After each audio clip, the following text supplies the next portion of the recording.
Hey guys, Miles here at Tactical Hyve, joined again by Rossen from Tactical Performance Center, who you've seen in many of our videos.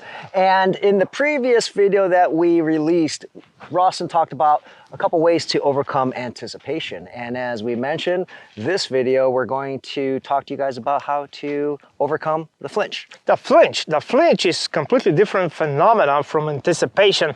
As we already described in the previous video, the anticipation is that counter reaction in order to preserve your balance because of that force of recoil. Now, flinch, it's a different animal. The flinch is lack of isolation of the motion only of the trigger finger. And what's happening most of the time is most of the shooters actually apply too much energy in that trigger pull, and they create a sympathetic squeeze with the rest of the fingers. So basically, they are turning a fine motor skill into a gross motor skill. So more muscle groups are involved, and that obviously will move the gun down left in the entire frame of the gun, down left if you're right-handed shooter, and vice versa if you're lefty. So how to actually deal with that problem? Well, it's all about to develop a better dexterity of the trigger finger. What is a better dexterity? Dexterity is ability to first separate the motion of the trigger finger, absolutely separate from the rest of the fingers and the rest of the muscle groups of the palm. And also, something that is very important, the ability to relax the muscle group of the trigger finger from the rest of the muscles. That means you will have a very firm and stiff grip on the gun, but you can move your trigger finger quite relaxed and isolate also the motion.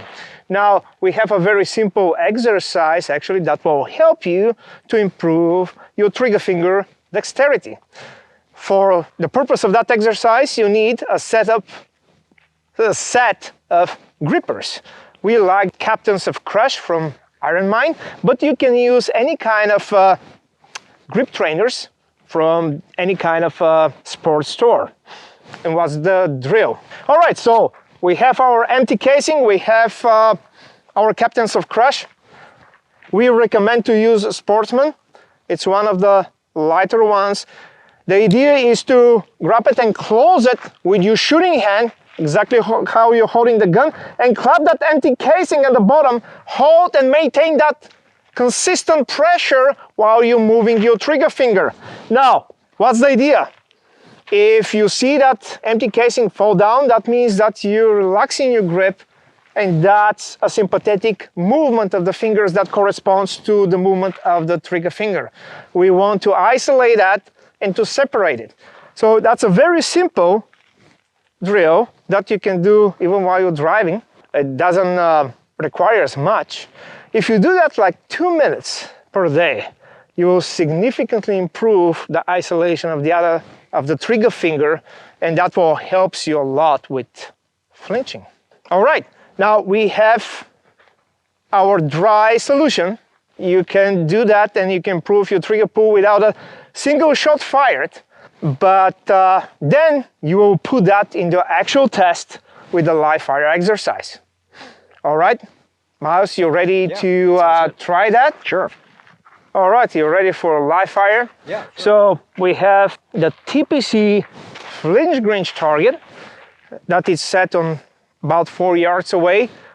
Guys, you can download that target from Tactical Performance Center website, tacticalperformancecenter.com. And what's the idea here? What you do, you load your gun, you preset your shooting stance, you preset your grip, and you will maintain the constant isometric pressure on your grip. The idea, the grip to stay absolutely consistent before, during, after the shot, only trigger finger moves. Again, if you develop that dexterity, there will be no sympathetic reactions with the other fingers, so they are not going to relax the grip, or you're not going to grip the gun harder at the moment of the shot. That grip's supposed to stay absolutely consistent, regardless if that shot will happen or not. Basically, you're not reacting to the shot at all with your hand. Make sense? Yep. All right, let's go ahead and we'll make ready.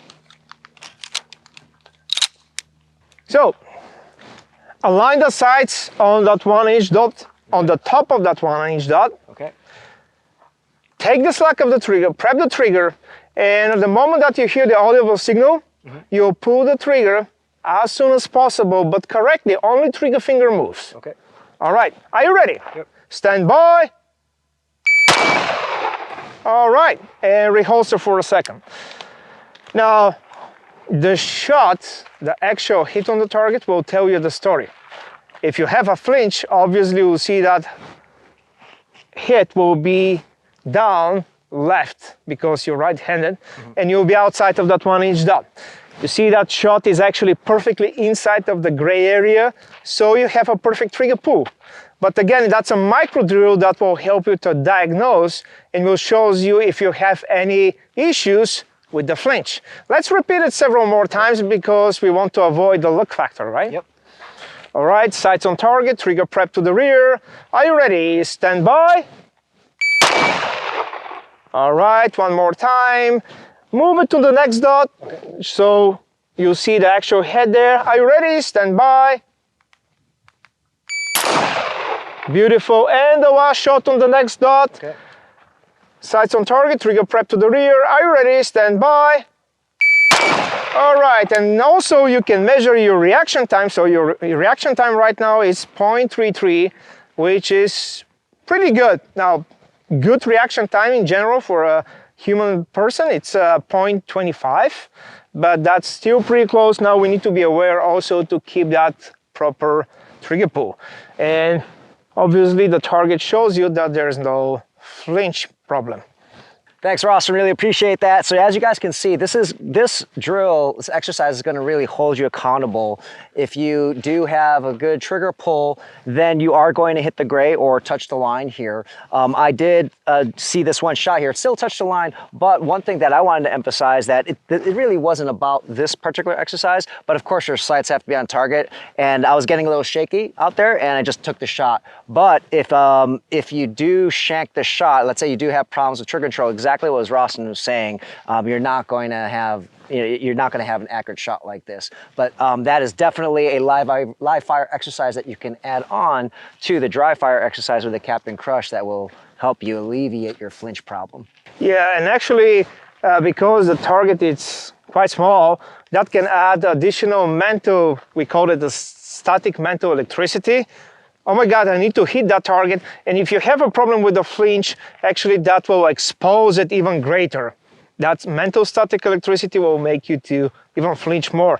So it's a really simple but very effective way to diagnose if you have that problem, and you know already how to develop that trigger finger dexterity and to improve your trigger pull. So guys, if you like that small tip, don't forget to click the like and subscribe button to the Tactical Hyve YouTube channel. And if you want more from TPC, from Tactical Performance Center, don't forget also to leave some comments below.